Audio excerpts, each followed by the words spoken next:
চক্রবর্তী। অমলকান্তি আমার বন্ধু। স্কুলে আমরা একসঙ্গে পড়তাম।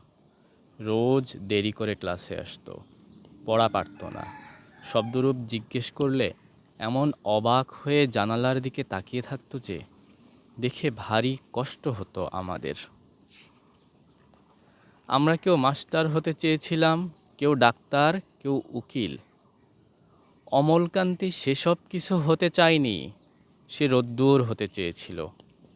ক্ষান্ত বর্ষণ, কাক ডাকা বিকেলের সেই লাজুক রোদ্দুর, জাম আর জামরুলের পাতায় যা নাকি অল্প একটু হাসির মতন লেগে থাকে।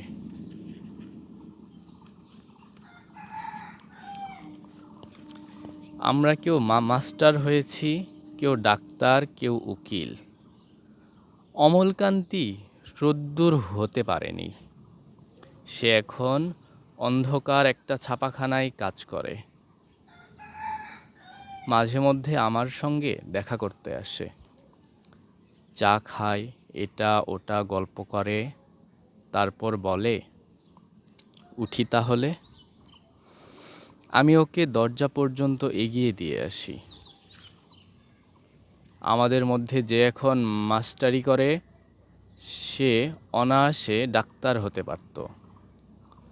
যে ডাক্তার হতে চেয়েছিল উকিল হলে তার এমন কিছু ক্ষতি হতো না। অথচ সকলেরই ইচ্ছে পূরণ হলো, এক অমলকান্তি ছাড়া। অমলকান্তি রোদ্দুর হতে পারেনি। সেই অমলকান্তি রোদ্দুরের কথা ভাবতে ভাবতে ভাবতে ভাবতে যে একদিন রোদ্দুর হতে চেয়েছিল। আবৃত্তি করলাম নীরেন্দ্রনাথ চক্রবর্তীর লেখা অমলকান্তি। এই কবিতাটি গত দিনও আবৃত্তি করতে চেয়েছিলাম, কিন্তু আমার ফোনের স্টোরেজ শেষ হয়ে গিয়েছিল কবিতার মাঝপথে এসে। আজকে অনেক দেরিতে ভিডিও করতে বের হয়েছি। ভোর রাত থেকে বৃষ্টি হচ্ছিল, এজন্য ছাদে আসতে পারিনি আজ। আর এটা আমার প্রাতঃকথনের 7ম দিন। ধন্যবাদ।